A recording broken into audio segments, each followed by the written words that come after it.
ഇന്ന് നമ്മൾ പരിചയപ്പെടുത്താൻ പോകുന്നത് ഒരു 2013 MPV സെഗ്മെന്റിൽ വരുന്ന വി ഓപ്ഷൻ ഇന്നോവയാണ് ഇന്ന് പരിചയപ്പെടുത്താൻ പോകുന്നത്. വാ പോരെ. ഇത് 2013 ഡിസംബർ ഇന്നോവ വി ഓപ്ഷൻ ആണ്. നിലവിൽ 4ാമത്തെ ഓണർഷിപ്പാണ്. കിലോമീറ്റർ ഓടിയിരിക്കുന്ന 2,15,000 കിലോമീറ്ററാണ് ഈ ഒരു വാഹനം ഓടിയിരിക്കുന്നത്. അതും റീ രജിസ്ട്രേഷൻ വാഹനമാണ്. വണ്ടിയുടെ ഇൻറ്റീരിയറൊക്കെ നോക്കാം. വണ്ടിയുടെ ഇൻറ്റീരിയറൊക്കെ അത്യാവശ്യം നല്ല രീതിയിലാണ് കസ്റ്റമർ മെയിൻറ്റെയിൻ ചെയ്തേക്കുന്നത്. പിന്നെ വി ഓപ്ഷനാണ് ഇന്നോവ, അതും നല്ലൊരു ഗിയർ നോബ് ആഡ് ചെയ്തിട്ടുണ്ട്. വണ്ടി സെൻട്രൽ ലോക്ക് കാര്യങ്ങളെല്ലാം ഉണ്ട്. കിലോമീറ്റർ നോക്കിയതിനാണ് 2,12,000 കിലോമീറ്ററാണ് ഈ ഒരു വാഹനം ഓടിയിരിക്കുന്നത്.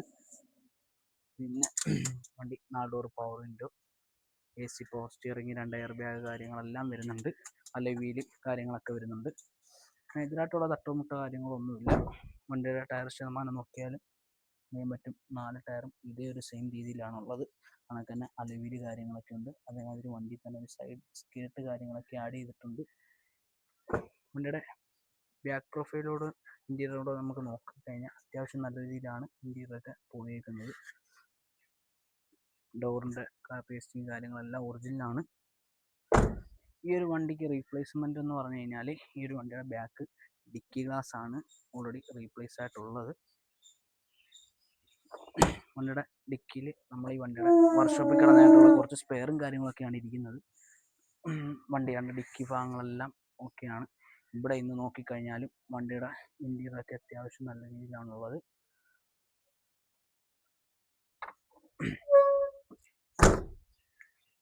വണ്ടി ബാക്ക് പ്രൊഫൈൽ നോക്കിക്കഴിഞ്ഞാൽ അത്യാവശ്യം ക്വാളിറ്റി തന്നെയാണ് വണ്ടി ഉള്ളത്. ബാക്ക് പ്രൊഫൈൽ നോക്കിക്കഴിഞ്ഞാലും അത്യാവശ്യം നല്ല ക്വാളിറ്റിയിലാണുള്ളത്. വണ്ടി മേജറായിട്ടുള്ള റീപ്ലേസ്മെൻ്റ് വീഡിയോ കാര്യങ്ങളൊന്നും കിട്ടിയിട്ടില്ല വണ്ടി ബാക്ക് പ്രൊഫൈൽ നോക്കിക്കഴിഞ്ഞാൽ. പിന്നെ വീല് കാര്യങ്ങളൊക്കെ ഉണ്ട്. നമ്മുടെ ടയർ ഭാഗം നോക്കിക്കഴിഞ്ഞാൽ അത്യാവശ്യമുണ്ട്. അതും ഇതിനകത്ത് ഓൾറെഡി കസ്റ്റമർ ഉപയോഗിച്ചുകൊണ്ടിരുന്ന ടയറാണ്. നമ്മൾ ഇത് റീപ്ലേസ് ചെയ്തിട്ടില്ല ടയർ. അതായത് കട്ടയും കാര്യങ്ങളൊക്കെ ഉണ്ട് ടയറിന്. പക്ഷേ പല രീതിയിലുള്ള ഇതാണ്. പക്ഷെ അതെടുക്കുന്നവർക്ക് നമുക്ക് എന്തെങ്കിലും ചെയ്തു തരാവുന്നതാണ്, കുഴപ്പമൊന്നുമില്ല. വണ്ടിയുടെ ഇന്ത്യയിൽ നേരത്തെ കാണിച്ച് തന്നെ കണക്ക് തന്നെ നമ്മൾ വീണ്ടും കാണിക്കുന്നത് അത്യാവശ്യം നീറ്റിൻ്റെ കാര്യങ്ങളൊക്കെയാണ്. പിന്നെ വണ്ടി ഈ സൈഡ് പ്രൊഫൈൽ നോക്കിക്കഴിഞ്ഞാലും കറക്റ്റ് ബോഡി ലൈനിങ്ങും കാര്യങ്ങളും ഒക്കെ ഉണ്ട്.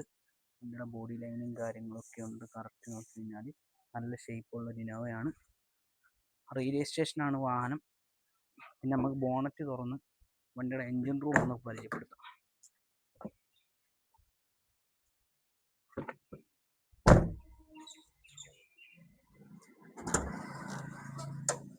എൻജിൻ റൂം നോക്കിക്കഴിഞ്ഞാൽ മേജറായിട്ടുള്ള ഓയിൽ ലീക്കോ കാര്യങ്ങളോ ഒന്നുമില്ല. വണ്ടിക്ക് അതിൻ്റെ ഈ ഒരു സൈഡിൽ ചെറുതായിട്ടൊരു മൈന്യൂട്ട് ചെറിയൊരു തട്ട് സൈഡിലായിട്ട് കിട്ടിയിട്ടുണ്ട്. അബ്രോൺ സൈഡോ പേസ്റ്റിങ്ങോ കാര്യങ്ങളോ ഒരു ഡാമേജോ കാര്യങ്ങളോ ഒന്നുമില്ല. ക്രോസ് ബാർ എല്ലാം എന്നുള്ള ഒറിജിനലാണ്. ഇതിൽ അബ്രോൺ സൈഡൊക്കെ നോക്കിക്കഴിഞ്ഞാൽ അത്യാവശ്യം നല്ല ക്വാളിറ്റിയിലാണുള്ളത്. വണ്ടിയുടെ എൻജിൻ റൂമൊക്കെ അത്യാവശ്യം നല്ല രീതിയിൽ തന്നെയാണ് നിലവിലുള്ള കസ്റ്റമർ മെയിൻറ്റെയിൻ ചെയ്തുകൊണ്ടിരുന്നത്. അതും ഇൻ്റർകൂൾ എഞ്ചിനാണ് ഈ ഒരു വാഹനം വരുന്നത്. ഇൻ്റർകൂളർ എഞ്ചിനാണ് എൻജിൻ റൂമൊക്കെ. പിന്നെ നിങ്ങൾക്ക് എവിടെ വേണമെങ്കിലും ആരെ വിളിച്ചു വേണമെങ്കിലും കൊണ്ടുവന്ന് ചെക്ക് ചെയ്യാവുന്നതാണ്. വണ്ടി വർക്ക്ഷോപ്പിലോ അതിനൊക്കെ തന്നെ ഷോറൂമിലോ കാര്യങ്ങളോ നിങ്ങൾക്ക് എവിടെ വേണമെങ്കിലും കൊണ്ടുപോയി ചെക്ക് ചെയ്യാവുന്നതാണ്. അപ്പം ഈ വണ്ടിയുടെ ആസ്കിംഗ് പ്രൈസ് 6,95,000 രൂപയാണ്. സ്ക്രീനിൽ നമ്മുടെ നമ്പർ കൊടുത്തേക്കാം. കൂടുതൽ ഡീറ്റെയിൽ അറിയാൻ വേണ്ടി ഇതുമായിട്ട് വിളിച്ചാൽ റീഫിനാൻസ് കാര്യങ്ങളൊക്കെ അവൈലബിൾ ആണ്. 2013 ഡിസംബർ ഇന്നോവ വി ഓപ്ഷൻ ആണ്. റീ രജിസ്ട്രേഷൻ വാഹനമാണ്. 4ാമത്തെ ഓണർഷിപ്പ്.